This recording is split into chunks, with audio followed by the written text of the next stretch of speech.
거의 사실 실손 강의를 하지 않고, 저도 솔직히 이제 실손을 이렇게 저 같은 경우에도 실손을 물어보면 이제 저도 2009년 8월달 우리가 1세대, 2세대로 바뀌면서 그때 2009년 7월달에 정말 한 달에 거의 실손 손해보험만 해도 거의 한 달에 30건, 50건씩 판매를 해왔었고, 그리고 1세대 지나고 나서 2세대, 3세대 그 정도까지는 기억하다가 4세대부터 막 복잡하고 하니까 기억하지 못하다가 있다가 저희 제가 스터디를 하고 있는데요. 저희 스터디에서 이제 그 누님 한 분이 이제 외부 강의를 듣고 5세대 실손 강의를 듣고 와서 저보고 강의 잘 만들어서 빨리 강의해 보라고 해서 강의를 했는데, 아무래도 이제 5세대 실손 이런 게 실손 그리고 뭐 이러면 사실 우리 지점장님도 그렇고 우리 뭐 단장님도 그렇고 별로 관심이 없죠. 뭐 실손 이거 뭐 우리 종신보험 판매해야 되는데 밸런스 핏을 판매를 해야 되는데 굳이 뭐 이걸 뭐 이 바쁜 그 썸머 기간에 이걸 왜 강의를 하냐, 뭐 이거 뭐 도움 되냐, 네 얼마나 계약했냐, 뭐 이렇게 생각할 수 있는 부분이 아주 가분하다. 저도 너무나 공감하기 때문에 그래서 굳이 이걸 왜 해야 될까 생각을 이렇게 많이 했지만, 제가 오늘도 이렇게 되게 거창하게 GPT가 이렇게 이미지를 만들었는데요. 그러니까 어떤 의미에서는 사실 이 5세대 실손은 우리는 반드시 알아야 된다 생각을 합니다. 왜냐하면 우리나라 5천만 명의 우리 인구가 있으면 4천만 건이 이제 이 실손보험 가지고 있잖아요. 그런데 이제 이 4천만 건 중에서 이제 2천만 건을 강제로 5세대 실손으로 전환할 수밖에 없다. 이제 그렇기 때문에 사실 이제는 이 5세대 실손을 모르고 우리가 고객들한테 찾아가면 고객이 하는 이야기가, 너는 맨날 찾아와서 종신보험 강의라면 종신보험만 가입하라 하라고 그러고 내가 필요한 실손을 물어보면 너는 하나도 모르냐? 이것도 모르고 나한테 이렇게 맨날 종신보험 판매하라고 하냐? 맨날 암 내신 판매만 하라고 그러고 정말 내한테 도움이 되는 것들, 그리고 내가 이번에 이렇게 수술을 받았는데 내가 과거에는 다 실손해서 뭐 10% 공제하고 20% 공제 다 받았는데 5천만 원 한도까지 다 받았는데 300만 원까지밖에 안 된다? 너 이거 왜 이야기 안 했어? 라고 하는 이런 어떤 민원성의 그런 고객들한테 컴플레인이 이제 온다라고 하는 겁니다. 그렇기 때문에 우리가 이 약속의 땅, 기회의 땅이라는 것이 5세대 실손이 이제 우리나라 5천만 명의 인구 중에서 2천만 명이 강제로 전환되고, 그리고 정부에서는 나머지 2천만 건에 대해서도 이제 전환을 시키려고 지금 엄청 노력을 하고 있는 거죠. 그래서 올해 11월 달부터 1세대, 2세대 초반의 사람들, 뭐 갱신이 필요 없는 사람들한테도 뭐 3년 정도, 뭐 2년 정도의 50% 보험료를 부담해서 5세대로 전환할 수 있는 그런 어떤 기회를 이렇게 제공하겠다고 하고 있는데, 어찌됐건 지금 이제 이 5세대 실손이 이제 2026년 5월 1일부터 우리 5월 1, 2, 3 그때부터 이제 판매가 됐는데, 이제 7월달 2021년도 5월달 7월달에 판매했던 4세대가 이제 전환하고 있죠. 그래서 지금 현재 1세대, 2세대가 이렇게 5세대로 전환되는 것은 거의 0.몇몇%밖에 안 된다고 합니다. 거의 지금 뭐 이 5세대 실손으로 가게 되면 거의 끝난다. 기존에 제가 한창 오킹할 때 좀 지금도 이렇게 오킹을 별로 거의 하지 않지만 고객들 만나면 하는 이야기가, 고객님 이번에 새로 나온 종신보험 있는데 요거 아니면 밸런스 핏이 있는데 요거 가입을 하셔야 된다. 그래야지 이제 고객님이 어떻게 보면 상환 보장이라는 리스크에 보장할 수 있는데, 그럼 수술비, 뭐 입원비 다 보장이 되는데 가입하자라고 했을 때 고객들이 하는 말이, 나 실손 있는데, 특히 1세대에 가입한 사람들 있잖아요. 거의 100%다 나오고, 저도 1세대이긴 하지만 저 같은 사람들이 하는 이야기가, 나 실손이 다 있으면 되지, 굳이 뭐 보험을 들어가지고 그거 가지고 내가 뭐 돈을 벌겠다는 생각 없다. 나는 그냥 그 실손만 가입돼 있으면 되기 때문에 난 굳이 보험 필요 없다라고 하는 사람들 들을 때마다 이야기할 때마다 되게 힘도 빠지고 되게 열받기도 했는데, 진짜 이 5세대 실손으로 이제 가게 되면 사실 이제는 거의 우리가 과거에 생각했던 그런 보장들을 상당한 부분들에서 내 돈을 내서 이제 이 보험을 이제 우리가 내 돈 내서 병원비를 충당해야 될 시대가 이제 도래했다라고 하는 겁니다.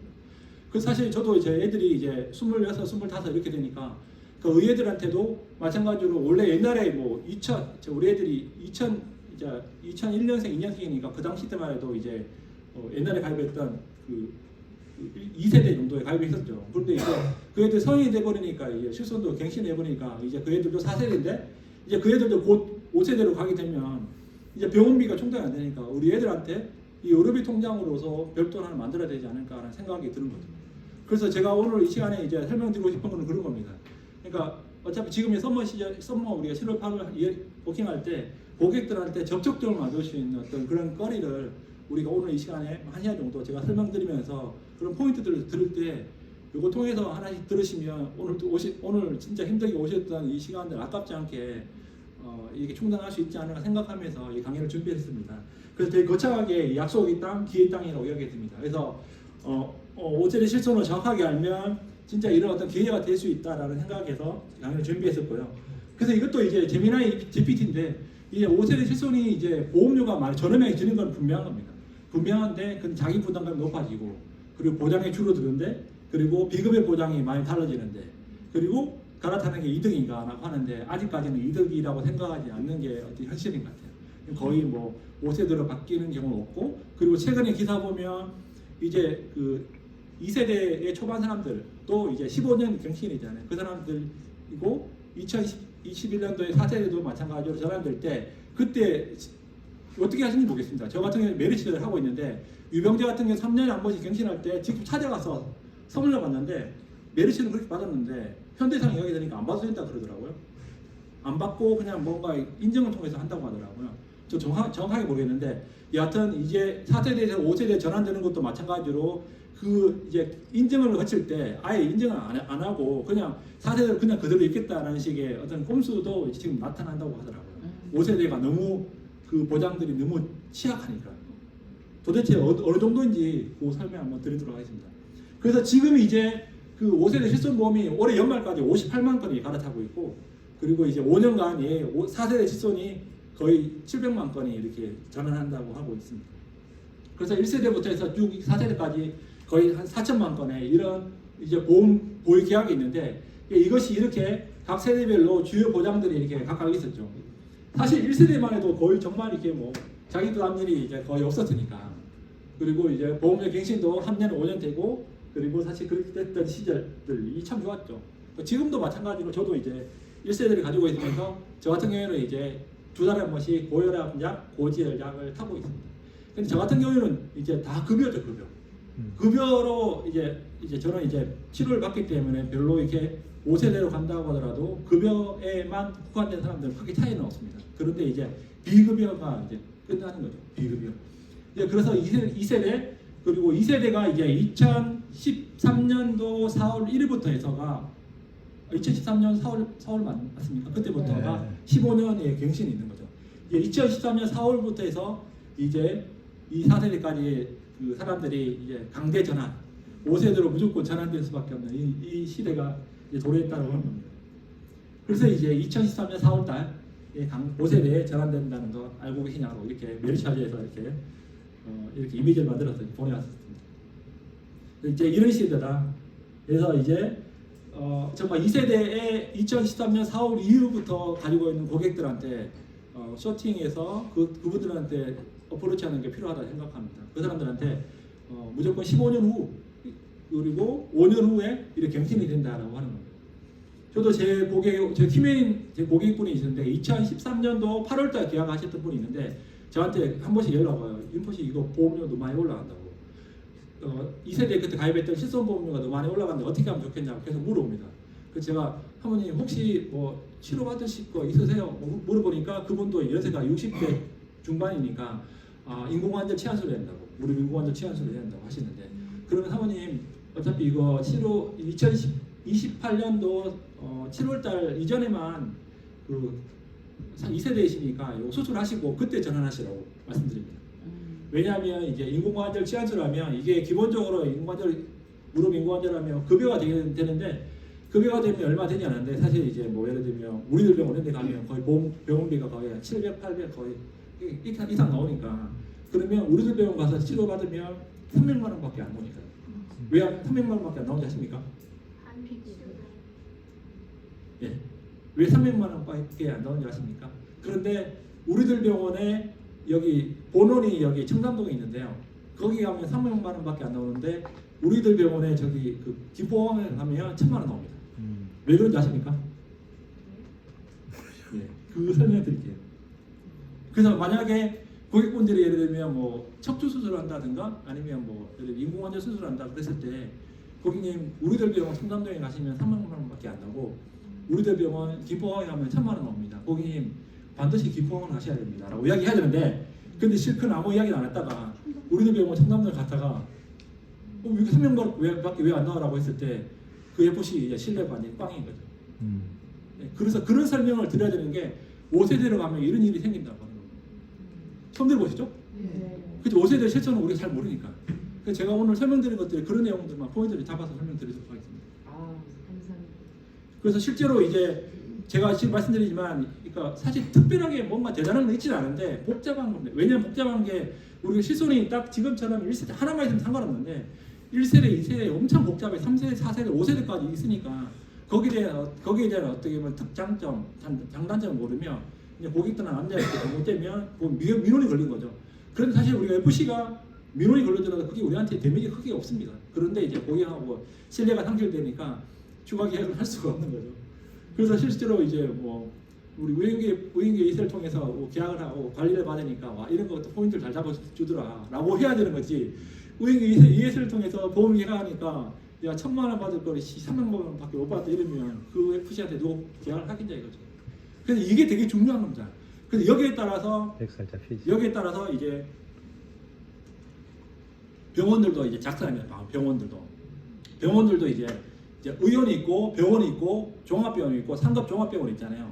이제 그냥 일반 병원들은 이제 끝입니다. 그 끝이라는 것이 바로 여기 있습니다. 이제 5세대 시순의 큰 주요 내용을 요약한 건데요. 똑같이 급여와 비급여는 나눠집니다. 그런데 이제 급여는 똑같이 급여인데 비급여에서 이렇게 중증과 비중증으로 나눠집니다. 중증과 비중증으로 나뉜 거 아시죠? 네, 산정특례인 거죠. 근데 산정특례가 되는 것이 중증이고 산정특례 되지 않은 것이 비중증인데 여기에도 엄청난 큰 함정이 있습니다. 산정특례 기간이 어떻게 됩니까? 암은 최대 5년. 5년. 그리고 뇌출혈은 얼마입니까? 입원 기간 한 달이네. 그렇지, 한 달이죠. 네. 그런데 보통 보면 제 고객이 제 의뢰인이 있는데 이제 그 경북에서 어디 일하러 가서 이제 옥상에 올라가서 이제 그 뭔가 이제 전체 공장을 쭉 보다가 넘어졌는데 밑에 이제 철판에 넘어져가지고 바로 외상성 이제 경막하 치료, 치박하 치료 됐거든요. 그래가지고 의식 바로 상실되고 바로 병원에 가서 뭐 예를 들면 머리를 열 수도 없는 상황이었던 거죠. 여하튼 그래서 병원 가서 이제 수술을 뭐 좀 하고 감압술을 하고 나서 그리고 나서 이제 요양병원에 가는 것 같습니다. 30일 지금 누워 있습니다. 거의 한 1년이 돼가는 거죠. 산정특례 30일. 산정특례 지나면 비중증으로 합니다. 이게 함정입니다. 그리고 중증에 있을 때는 우리가 중증에 있을 때는 도수치료가 우리가 체외 충격파도 되는데 비중증으로 하면 다 없어지는 거 알고 계시죠? 비중증 우리가 모든 질환이 다 거의 다 산정특례, 암하고 뭐 급성 매출 이런 거 빼고는 다 비중증이잖아요.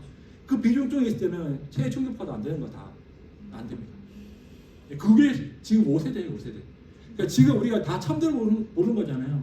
사실 우리가 이제 지금 우리가 암 내시면 속대 말로 졸라 팔아야 되는데 우리 정신보험 좀 팔아야 되는데 우리가 사실 이런 어떻게 보면 고객이 제일 필요한 거 고객한테 제일 어떻게 보면 제일 우리가 FC로 제일 어프로치하기 제일 좋은 어떻게 보면 이런 어떤 거리에 대해서 사실 거의 교육해 주시는 분도 없고 사실 외부에 돈 내고 와서 강의 들어야 될 정도의 어떤 이런 방에 뭐 퀄리티 그렇지 있지는 않지만 우리가 정보를 습득하기 쉽지 않은 이런 거에 대해서 알고 있었어야지. 그리고 고객들한테 충분하게 이제 어프로치해서 추가 계약을 신규 계약을 이끌어내지 않나 생각합니다. 그래서 이게 지금 말씀드린 것처럼 중증과 비중증으로 나눴을 때 차이가 되게 큽니다. 그리고 중증 같은 경우에는 기존에 우리 4세대와 거의 비슷하게 깔아가는데요. 근데 비중증에서는 이제 보면 지금처럼 보유님 부담률이 50% 가는 거죠. 비중증.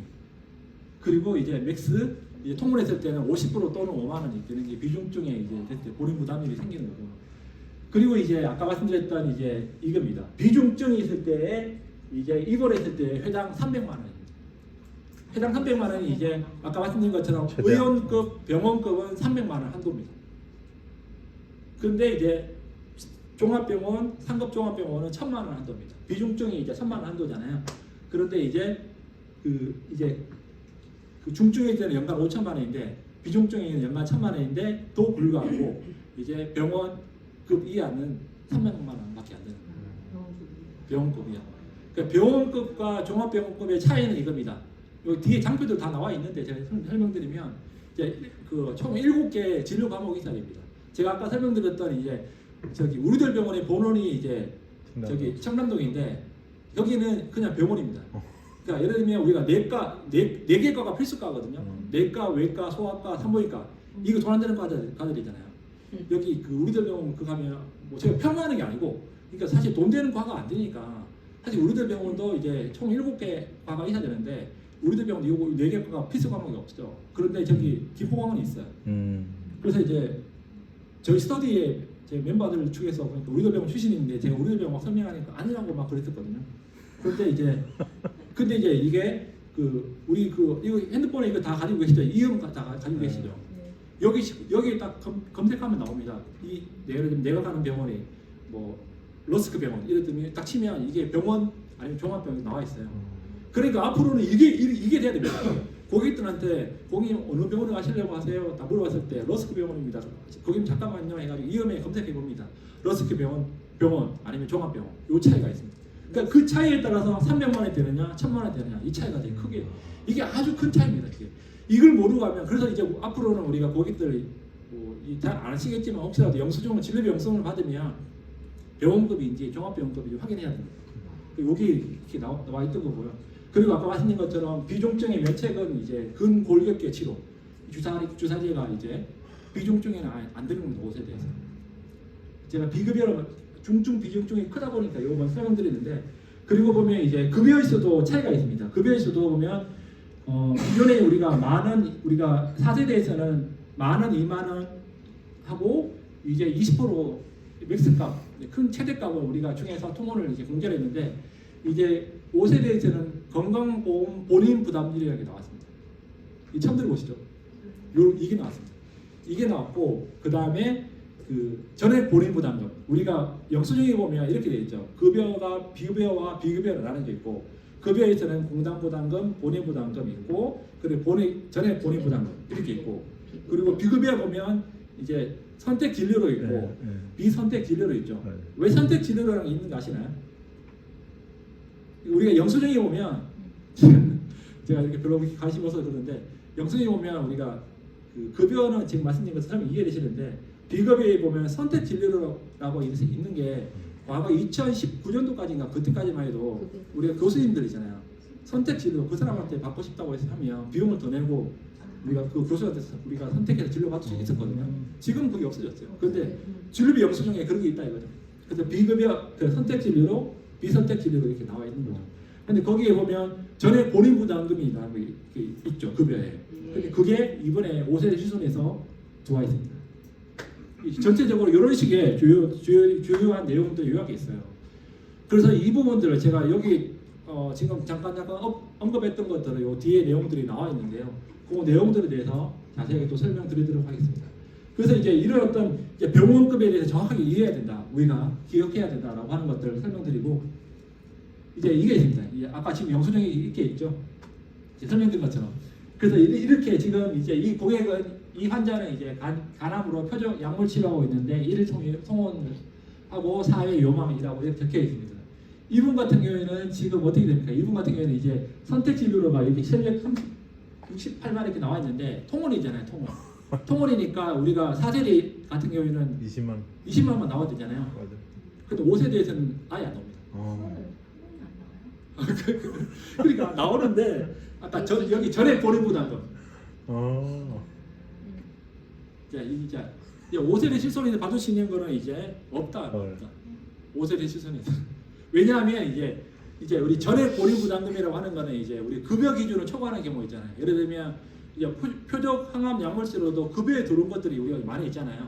그런데 그런 것들이 예를 들면 심평원에서 이제 그 제시하고 있는 가이드가 4회만 치료해야 된다라고 했을 때 사실 우리가 그 4회만 표적 항암이 된다라고 하지만 교수님들이 이거 4회보다 조금 더 한 사이클 좀 더 했으면 좋겠다라고 이렇게 이야기할 수 있겠죠. 그러면 그거는 급여인데 급여에 있는데 급여 인정 기준을 초과하는 경우 그런 경우들이 전액 본인 부담금으로 들어오게 되거든요. 근데 이게 있습니다. 입원했을 때는 전액 본인 부담금도 이제 보상이 되는데 통원했을 때는 안 되는 겁니다. 이게 있습니다. 우리가 지금 비급여 암 주요 치료비 있잖아요. 그게 비급여는 우리가 암 주요 치료비 되는데 전액 본인 부담금은 어떻게 됩니까? 그것도 비급여로 들어가죠. 됩니까? 네, 됩니다. 네, 됩니다. 어. 됩니다. 되죠. 그러니까 요게 이런 부분도 하나 또 포인팅이 합니다. 이게 없던 것들이 새로 생겼던 것입니다. 쓰레기네.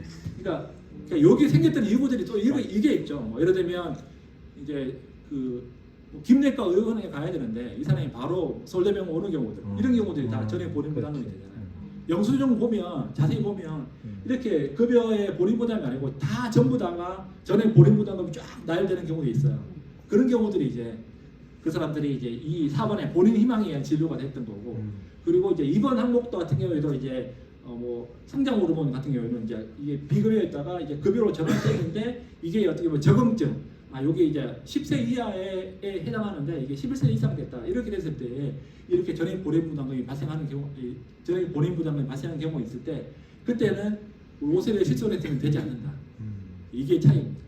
그래서 실제로 보면 이제 그렇기 때문에 이렇게 지금 이런 케이스 같은 경우에는 만약에 서울대병원에서 치료했었으면 만약에 그 홍익병원 이런 데 가서 이게 표적 항암을 치료하면 이렇게 다 나올 수는 있겠죠. 근데 그렇게 되는지는 모르겠습니다. 근데 여하튼 통원했을 때는 전액 본인 부담금은 안 된다. 여기 5세대 시즌에서 첫 번째 급여에서 나왔던 그런 추가적인 되는 항목입니다. 지금까지 이제 저도 이제 2005년 4월 달부터 이제 워킹을 했고 이제 실손보험은 거의 2008년도, 2007년도, 2008년도부터 이제 실손보험 판매를 했었는데 과거에 1세대 이렇게 이제 오다가 그리고 2세대, 3세대, 4세대까지 그때부터 시작해서 정부가 본격적으로 개입하는 것 같아요. 근데 지금 5세대에서는 지금 장난 아니죠. 혹시 문자 받으셨나요? 어제 그저께 봤죠? 이게 도수 도수치료 안 된다. 그리고 지금처럼 최충격파가 지금 이렇게 이런 식의 그 카톡이 오는 주의를, 이유들이 이번에 이제 정부에서 그렇게 이야기했던 거죠. 이제 너희들 지금까지 했던 보험금 지급 정책이 바뀌었다고 했을 때는 이제 무조건 필수로 보내라고 했던 정책 때문에 나온 거예요. 그래서 지금 이제 도수치료 가지고는 지금 난리도 아닌 지금 난리인 거죠. 그런데 도수치료가 이렇게 해버리니까 이제 대한의사협회에서 여기 최충격파도 자기들도 이렇게 하겠다 이렇게 했던 거죠. 그래서 보면 도수치료는 보냈던 그 기준 자체가 보건복지부인데 그 최충격파는 이제 금융감독원에서 이렇게 보냈다고 이야기하는 거예요. 이제 그런 차이들. 그건 앞으로 더 심해질 것이다. 그렇기 때문에 어떻게 보면 이제 우리한테 더 기회다라고 생각하는 거죠. 기존에 시선만 가지고 뭐 주구장창했던 것들이 이제 시선을 가지고 안 되는 거고, 그리고 이제는 이제 이렇게 넘어오는 마당에서 우리 고객들한테 기존의 시선 가지고 하는 시대는 지났습니다. 이제 시선으로 커버되는 것이 안 되는 시대가 됐기 때문에 이제 추가계약 수술 보험금은 특약을 넣어야 되고, 그리고 예를 들어 우리가 밸런스 비스를 또 암내심도 더 넣어야 되고, 아까 말씀드렸던 이제는 도수치료 받는 것들도 이제 작살인 거죠. 그랬을 때에 내 돈 내고 이제 생돈 다 내고 치료 받아야 되거든요. 아시죠? 갑상선 우리 제 팀의 제 친구도 마찬가지로 갑상선 암이 진단됐는데 수술하니까 여기 이제 로봇 수술해서 했죠. 해도 이게 여기 림파선, 림포절에까지 이렇게 퍼지니까 이게 도치료 해야지 하면 더 너무 시원하대요. 근데 이제 안 하면 너무 힘들다고 하는데 이제 그런 것들도 마찬가지로 직접적인 치료가 아니면 그것도 되지 않는 시대. 그러면 내 돈 내고 우리가 다 해야 되는 시대가 됐다고 하는 거죠. 그렇기 때문에 밸런스 핏이 우리 꼭 필요한 이유들이 그런 거죠. 앞으로 주요한 치료 외에는 다 모든 치료는 다 내 돈 내서 치료해야 된다라고 하는 것들이 접근하는 게 필요하다고 생각합니다. 이제 이게 있습니다. 이게 아까 말씀드린 것처럼 건강보험에서 급여 본인 부담률이라는 게 있습니다. 이제 그 건강보험에서 보면 이제 그 병원들마다 이렇게 본인 부담률이 이렇게 이거는 외래에 대해서 본인 부담률이 틀리는데요. 저 같은 경우는 제가 혈압약을 타 보니까 저도 이게 본인 부담률 계산해 보니까 거의 29.9%가 되더라고요. 그러니까 예를 들면 내과 가서 의원에 가니까 이제 이렇게 본인 부담률이 30% 본인 부담률이 이렇게 발생하게 됩니다. 그래서 이런 계산을 하는데 이렇게 이제 뭐 이런 계산 예시가 있습니다. 총 10만 원의 병원비가 나왔는데 4만 원이 건강보험 이제 건강보험에 부담하고 있고 이제 내 돈이 6만 원이 됐습니다. 그랬을 때 본인 부담률이 60% 되는 거예요. 그러니까 이런 경우들이 이제 상급 종합병원 갔을 때 예를 들면 뭐 어찌됐건 급여로 처리해서 갔는데 급여에서 가니까 이제 상급 종합병원 가니까 60% 본인 부담을 하는 거죠. 그러면 이렇게 급여에서 통원 부담금이 이렇게 되는 겁니다. 6만 원에서 본인 부담이 6만 원 나왔는데 6만 원의 본인 부담금에서 60%를 곱하면 이렇게 나옵니다. 그런데 만약에 이제 이 사람이 만약에 외래 의원에 갔으면 이제 본인 부담률이 지금 36,000원 됐는데 그 18,000원밖에 안 되는 거죠. 그러니까 이게 결국은 정부의 정책이 가능하면 의원급에 가서 해라. 웬만한 거 가지고 상급 종합병원을 가지 마라라고 이야기합니다. 꼭 그런 고객들 있잖아요. 우리 애를 동네 의원에 가서 우리 치료받고 싶어 하지 않아. 그래서 우리가 요양급여 의뢰서 받아가지고 상급 종합 가서 이제 치료하는 경우가 많잖아요. 그런 경우들이 급여의 본인 부담이 이렇게 발생하니까 급여에서도 이런 일이 발생하는 거예요. 5세대 시선했을 때. 기존 4세대까지는 그게 없었는데 5세대에서의 변화가 이런 변화들이 생겼던 겁니다. 그래서 이것들도 알고 있어서 고객들한테 어떤 기본적인 치료에 대해서는 이제 의료국 가서 치료를 해야 된다. 그렇지 않고 상급 종합에 가면 이렇게 본인 부담들이 많이 발생한다라고 하는 것이 5세대 실손에서의 급여 항목에서 두 번째 어떤 포인트라고 볼 수 있을 것 같아요. 이제 세 번째 이제 보면 이제 중증 비급여입니다. 이제 본격적인 어떻게 보면 우리가 고객들은 좀 더 많이 설명해 드릴 부분 중에 하나입니다. 중증이 있을 때 이제 산정특례로 이제 됐을 때 이제 질병 상해 그리고 이제 3대 비급여가 되는 거죠. 비급여가 이제 근골격계 치료, 핌스 뭐 이런 것들 치료, 체중격파, 주사료, 뭐 자기공명 영상 이렇게 됐을 때 해당하는 거고, 잘 아시는 것처럼 산정특례 다 이렇게 되는 거죠. 그래서 암 5년 아까 말씀드렸던 것처럼 뇌혈관은 뭐 최대 30일 그리고 심장혈관도 30일 이렇게 되어 있죠. 근데 이제 문제가 아까 말씀드린 것처럼 약관에는 그런 내용이 없어요. 약관에는 이런 식으로밖에 되어 있지 않지만 앞으로 분쟁이 일어날 내용들 중에 하나입니다. 산정특례가 이제 예를 들면 암 같은 경우 5년이니까 큰 문제는 아니겠지만 뇌심 이런 것들은 30일 지났을 때 어떻게 하냐라고 하는 거예요. 그러면 30일 지났을 때는 중증이 이런 어떤 지금처럼 이제 3대 비급여 이렇게 받을 수 있는 중증인데 이제 비중증으로 넘어가면 이게 빠져버리니까 어떻게 되냐 이거죠. 그런데 해석상 이게 산정특례 기간이 지나면 이런 뇌혈관, 심혈관 이 사람들도 마찬가지로 비중증으로 넘어갈 것이다라고 이야기를 하고 있습니다. 그러면 이제 이런 치료도 못 받는 겁니다. 그래서 아까 제가 설명드렸던 그분 있잖아요. 그러니까 옥상에서 위에서 떨어져서 이제 외상성 경막하출혈, 실막하출혈돼서 지금 뭐 그 의식이 없어요.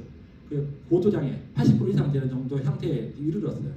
근데 그런 분들이 예를 들면 그랬을 때 이제 이런 겁니다. 여기서 뇌혈관 30%밖에 안 되니 한 30일밖에 안 되니까 그분들은 이제 병원을 데려가더라도 재활병원으로 데려가셔야 돼요. 요양병원으로 가면 다 비급여 때리면 아까 말씀드린 것처럼 비중증 비급여가 되는 거예요. 그런데 그러면 재활병원으로 가면 거의 2년 정도는 급여 항목으로 치료할 수 있대요. 재활치료. 그러니까 그런 어떤 팁들이 필요한 겁니다. 지금 말씀드린 것처럼. 그러니까 비중증 비급여로 가면 완전히 거의 보장받을 게 없다. 그리고 말씀드렸죠. 요양병원 가더라도 요양병원에 요양병원이면 300만 원 한도 밖에 안 된다. 근데 이제 종합병원 이상 가면 1,000만 원인 거죠. 그 방금 말씀드린 것처럼 그분 같은 경우는 지금 이제 독산역 쪽에 저쪽에 편에서 이제 요양 재활병원에 가 계세요. 그래 2년 정도에 대해서는 치료는 급여 항목으로 치료하기 때문에 여기는 해당하지 않는 거죠. 급여로 넘어가는 거죠. 급여로 가는 거죠. 그래서 이 부분들도 앞으로 일어날 분쟁거리 중에 하나라고 볼 수 있을 것 같아요. 그래서 가능하면 5세대 시선으로 갔다고 하시는 분들이 있는 분들한테는 필히 이런 부분들을 많이 체크를 하셔야 될 것 같아요. 그렇지 않으면 이제 이런 문제들이 급여와 비급여에서의 중증과 비중증의 차이에 따라서 이런 많은 문제가 발생할 수밖에 없습니다. 그런데 여기서 이거 있습니다. 산정특례 대상으로 질환 치료했을 때도 이제 이 산정특례 대상 질환 치료에 대한 정의를 명확하게 두고 있습니다. 의학적으로 인과관계가 분명하다고 인정하는 합병증. 이제 이게 여기에 대한 치료를 해야 되는데 실제로 이게 사실 보험회사가 아니다라고 하면 다 의료자문으로 가는 겁니다. 이 의료자문으로 가게 되면 보험회사가 컨트롤하는 그런 병원에 가서 의료자문 때리면 다 면책이 나옵니다. 저도 웬만하면 이 실손 관련한 전립선 백내장 이런 거에 대해서는 거들떠 보지도 않고 우리 보시면 연락 오면 그거 그냥 잘 그냥 민원상에 잘 처리하고 가라고 그러는데 이번에 지금 한건 진행하고 있습니다. 전립선 비대증으로 인한 리튬 시술에 대해서 이제 병원비가 700만 원 나와가지고 그 지금 전립선 이제 비대증에서 지금 보험회사하고 동시자문 감정을 지금 저하고 같이 이제 하고 있습니다. 이제 그런데 이제 웬만한 건들은 지금처럼 이런 이야기 치료가 있잖아요. 항암 수술에 암 조직 염 상태에서 이런 어떤 내용들 쭉쭉 내용에 있었을 때 여기에 해당하는 치료만이 우리 중증 비급여 치료에 해당한다라고 이야기하고 있습니다. 그러니까 여기에 해당하지 않으면 이거는 이제 해당상이 아니라 면책이다. 아니면 의료자문으로 가시죠라고 이야기합니다. 의료자문으로 가시죠 그러면 끝입니다. 의료자문. 그래서 이게 사실 어떻게 보면 큰 어떻게 보면 5세대 시스템에서의 또 어떻게 보면 맹점이 있을 것 같아요. 그래서 어찌됐건 이제 나온 지가 이제 한 2달 정도 좀 지난 상황인데 앞으로 어떻게 바뀔지 모르겠습니다. 이제 금융감독원에서도 이제 생보협회, 손보협회로 이제 기본적인 어떤 민원상을 내린다고 하고 자기들이 민원에 적극적으로 대응하겠다고 하지만 앞으로 어떻게 될지 모르겠습니다. 이제 많은 변화가 있을 것 같은데 그 변화에서 좀 기억하고 알고 계셔야 될 사안 중에 하나입니다. 여기에 대한 부분들에 있어서 여기에 대해서 우리가 앞으로 일어날 부분들이 되게 큰 어떻게 보면 고객들한테 민원성의 그런 내용들이 많이 나오고 충분한 그런 다분한 내용들이 중에 하나입니다. 비중증 비급여는 뭐 말씀드린 것처럼 산장특례가 아닌 질환 거의 다가 우리가 다 비중증 비급여인 거죠. 그런데 그랬을 때 여기 보장하는 것들이 지금처럼 이렇게 세 가지입니다. 그러니까 비급여 자기공명 영상, MRA가 되는 거죠. CTA는 포함하지 않습니다. 그러니까 비급여 자기공명 영상에 대해서 비급여 요 세 가지가 해당하는 거고.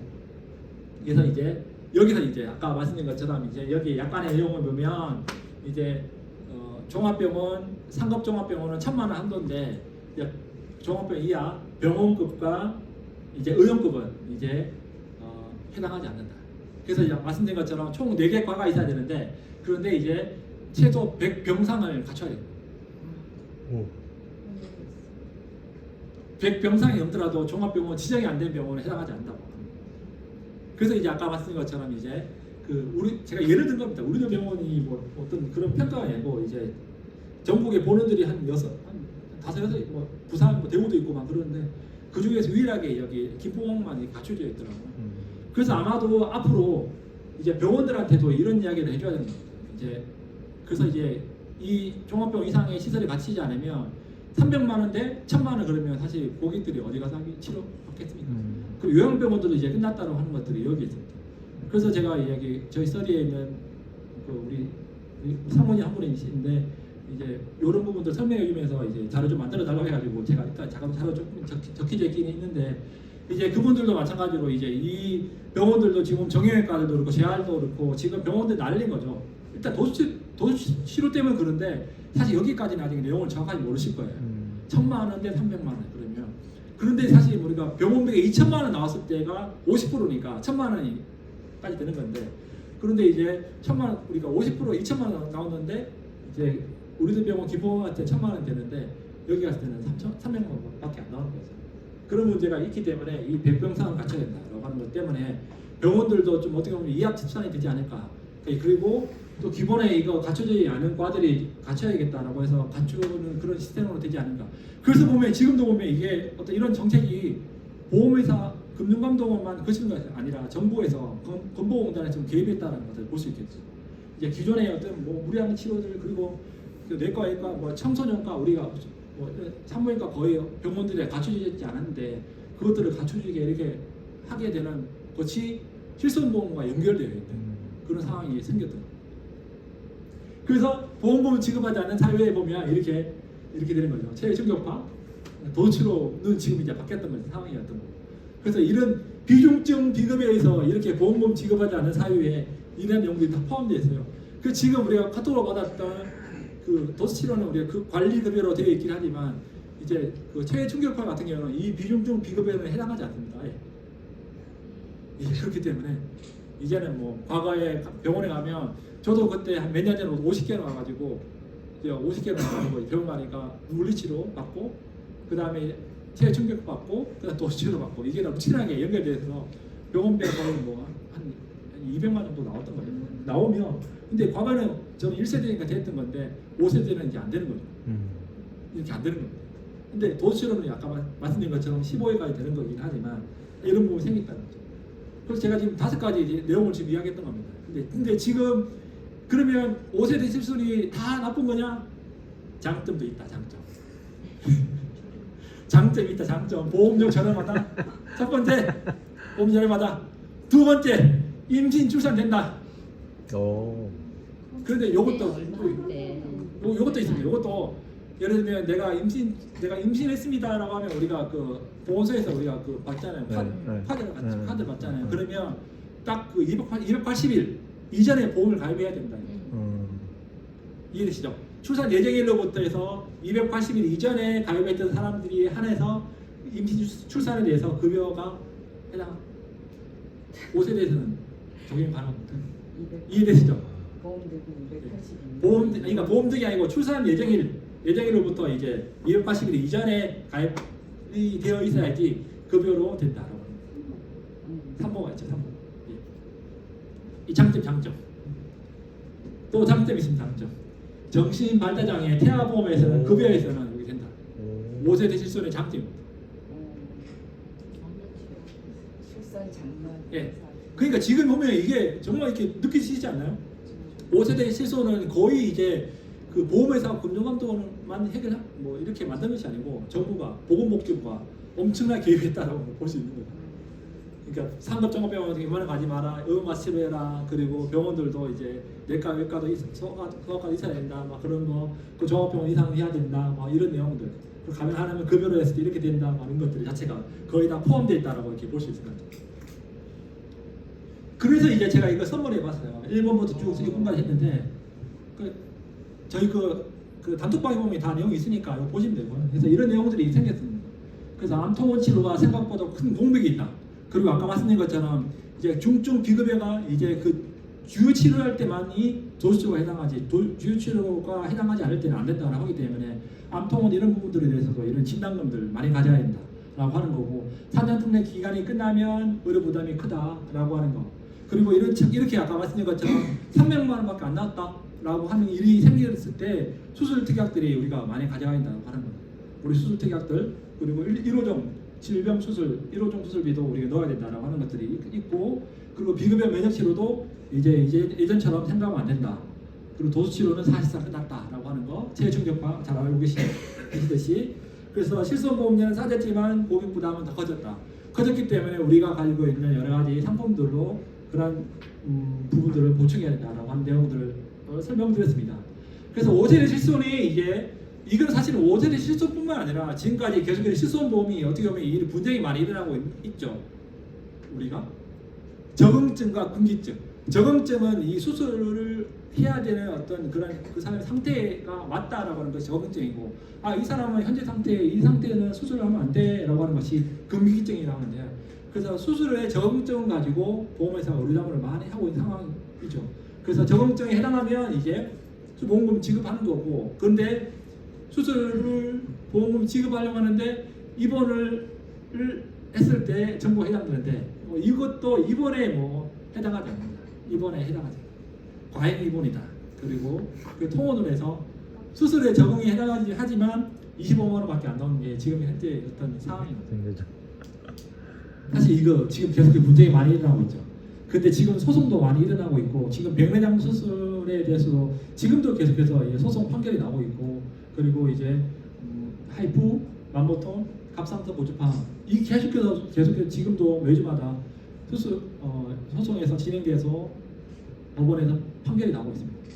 근데 제가 여기 아까 전에 제가 이런 거에 대해 상담 들어올 때 이런 것도 의뢰하려고 할 때 다 거절했는데 어떤 건들은 받습니다. 받는 이유들이 이제 그 절전 결찰에 대해서 시술을 할 때 그러니까 예방하는 거 일어날 수 있기 때문에 위험하기 때문에라고 하는 것보다 수술을 하고 나서 시술을 하고 나서 예를 들면 출혈이 있거나 뭔가의 치료들이 사후적인 치료들이 있는 것들이 수반되면 그건 가능할 수 있습니다.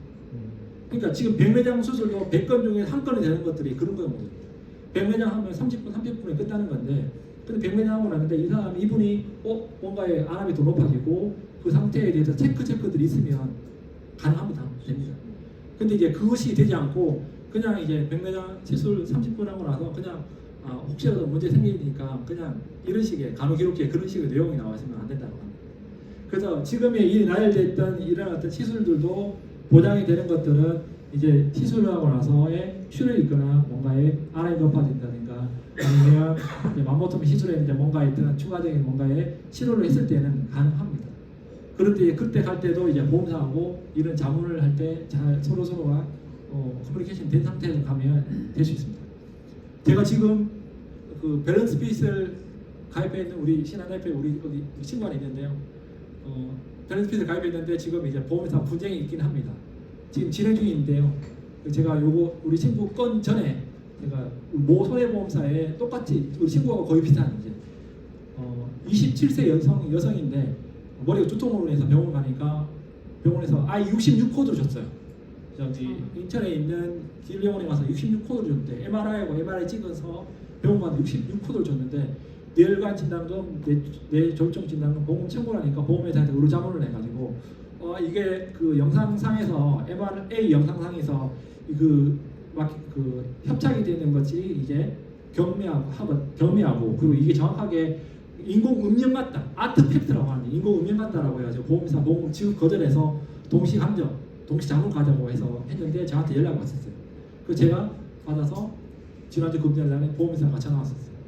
그 전에 그랬습니다. 보험회사 전화하고 저한테 전화한 얘기가 아니 소장님이라고 표현하고 소장님 이거 뭐 안 되는 거는 가지고 왜 그러시냐고 동시감정 가야 됩니다. 막 그러더라고. 그래서 이거 저희 그 내부적으로 검토해도 안 된다고.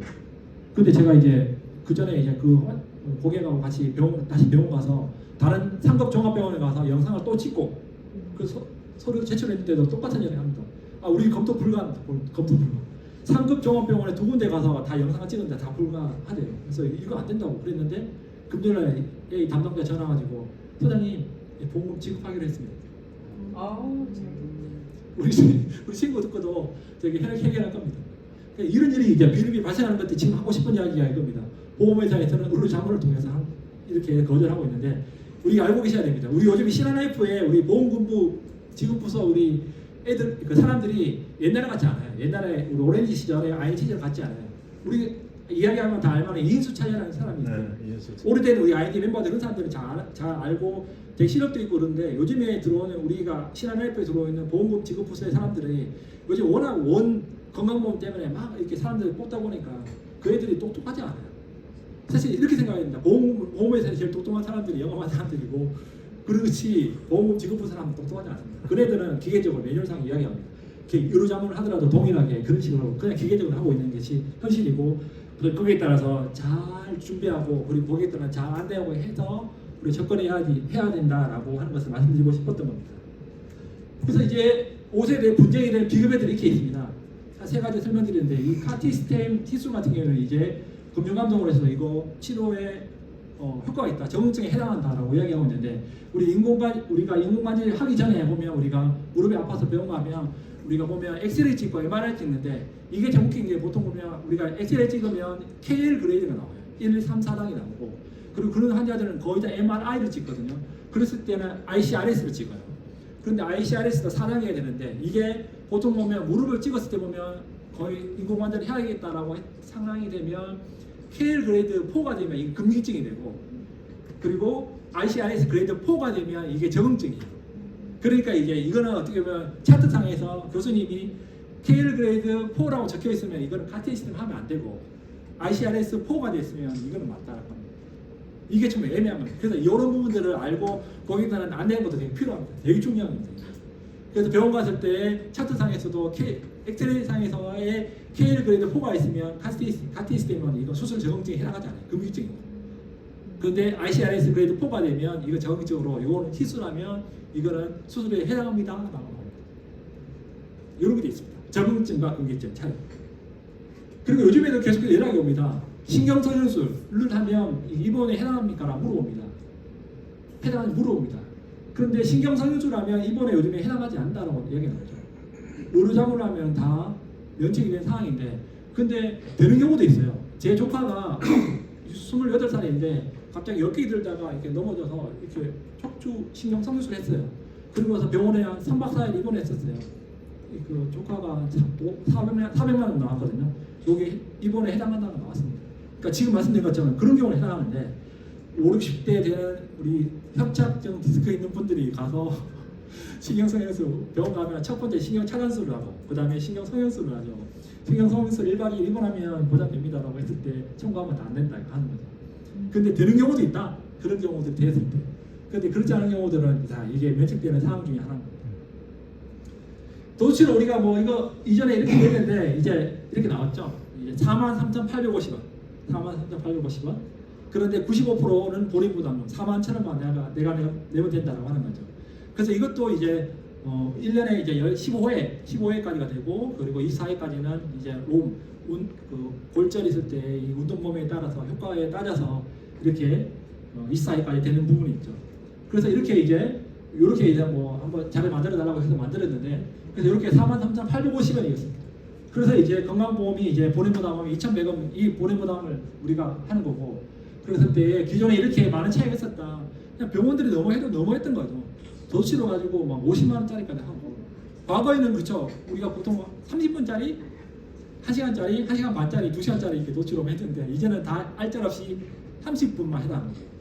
그리고 제가 교통사고 의뢰인이 이제 하는 얘기가 교통사고 환자인데 도수치료를 했더라고요.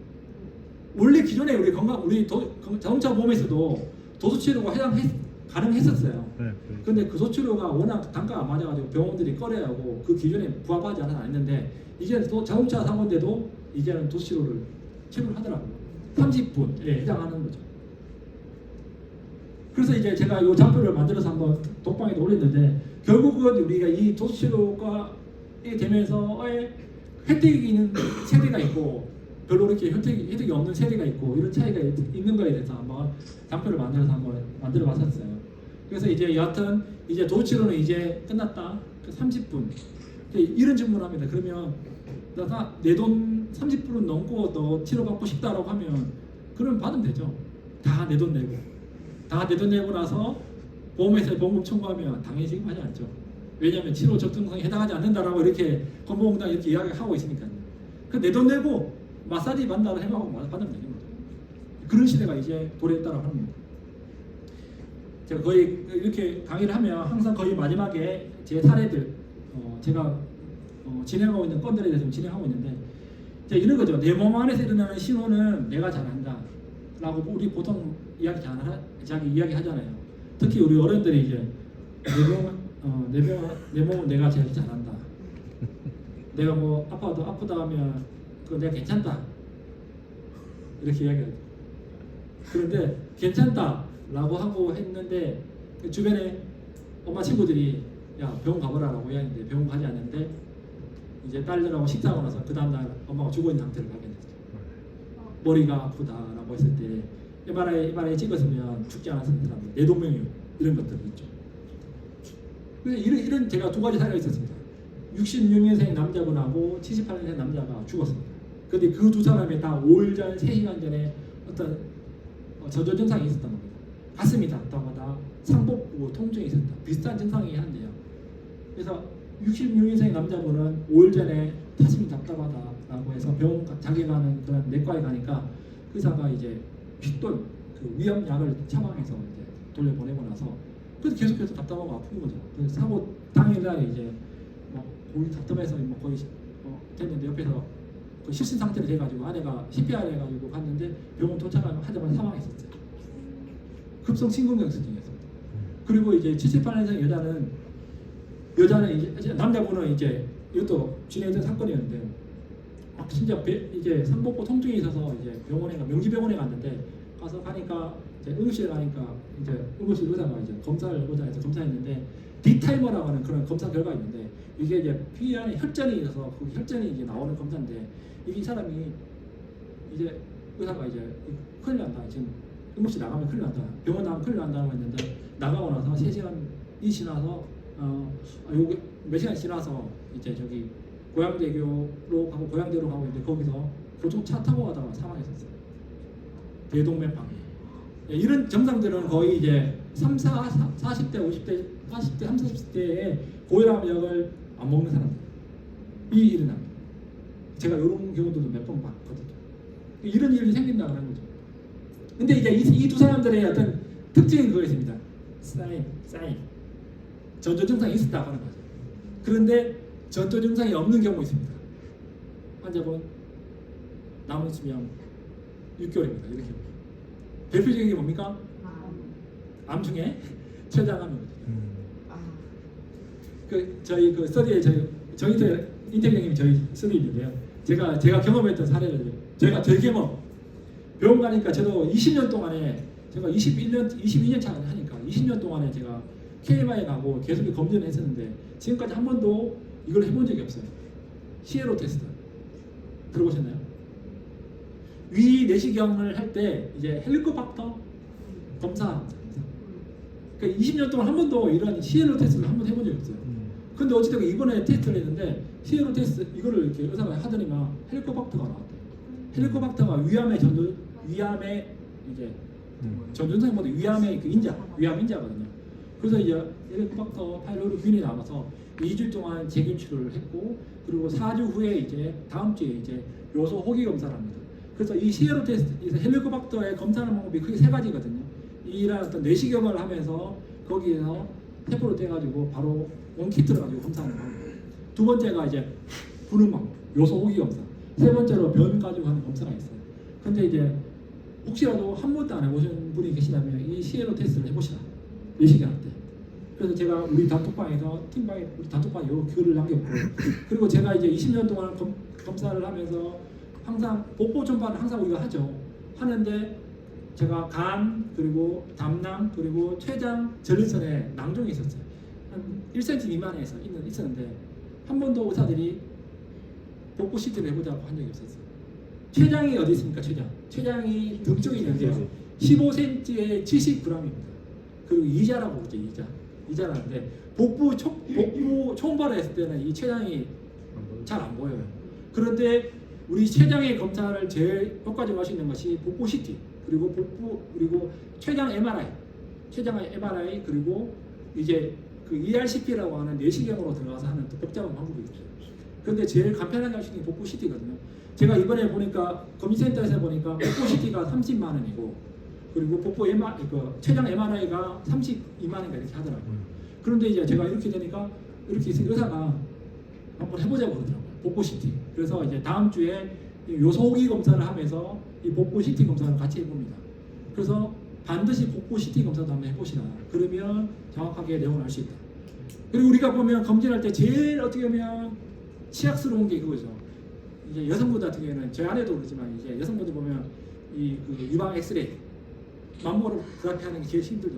이게 이런 이야기합니다. 원색적으로 내가 유방이 크거나 작거나 또 동일하게 이거는 막 쥐어 짜듯이 하는 그런 유방 엑스레이 검사를 하기 때문에 너무 쉽고 그리고 자궁 초음파 그리고 질식 초음파라는 것이 너무 싫은데 근데 제일 효과적으로 내가 유방에 대해서 자궁에 대해서 난소에 대해서 정확하게 알 수 있는 것이 유방 엑스레이 그리고 유방 초음파 자궁 초음파 질식 초음파 이걸 통해서 제일 정확하게 알 수 있는데 제일 고역스러운 건데 마찬가지로 남자들한테 제일 고역스러운 것이 그겁니다. 전립선의 비대증이거나 전립선 증식증, 전립선염이 있을 때 직장 수지 검사 들어보셨나요? 처음 들어보시죠? 직장이 어딘가? 직장이 항문의 바로 위에가 직장이죠. 직장의 수지 검사, 손가락으로 들어가서 뒤로 들어가서 전립선 들어가면 촉진합니다. 직장 수지 검사를 합니다. 남자들 그게 제일 고역인 겁니다. 그거를 안 할 수 있는 제일 최적의 효과적인 방법이 PSA 검사. 전립선 특이 항문 검사. 우리가 검진하는데 꼭 반드시 확인하셔야 됩니다. 남자들이 50대에 1년에 한 번씩 해야 되는 것이 바로 PSA 검사입니다. 그래서 KMI가 있잖아요. 저도 옛날에 우리가 20년 전부터 했었는데 KMI가 어느 순간에 PSA 검사가 빠져 있더라고요. 그래서 다른 검진센터 가서 했는데 그래서 PSA 검사를 반드시 하셔라. 0에서 4 나노그램 퍼 밀리리터가 정상인데 저는 0. 몇 밖에 안 나오는데 계속 관찰하고 있어요. 만약 이거 안 하면 직장 수지 검사를 직장 수지 검사 해서 정말 골치 아픈 일이 생기는 겁니다. 그래서 이렇게 해야 되는 것들이 필요하다. 그래서 우리 고객들한테 어그렇지 않은 것들 제가 지금 말씀드린 겁니다. 이게 검진을 우리가 복부 초음파를 하고 하는데 우리 여성분들한테 이런 것을 해야 되고 남성분들은 이렇게 해야 된다라고 하는 이야기들을 하면서 어그렇지 않으면 좋겠다 생각해서 했고 저 경험치에 대해서 설명을 드렸습니다. 여기까지 설명드리겠습니다. 감사합니다. 혹시라도 안 들어오셨으면 이 오픈 채팅방에 있으니까 들어오시면 여기 제가 질문 궁금하신 것도 질문하고 설명드리도록 좀 하고 있습니다. 감사합니다.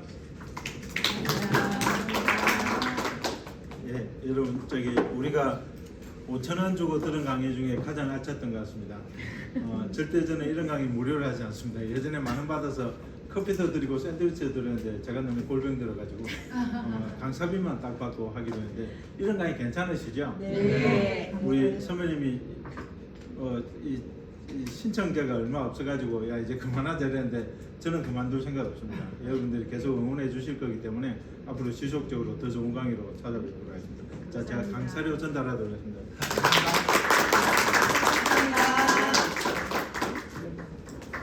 추석부 다 그 작성하셨죠? 네. 추석부를 하셔야 제가 이 강의 자료 받아서 메일로 보내드립니다. 네. 그리고 영상도 떴어요. 영상도 제가 유튜브에 올려가지고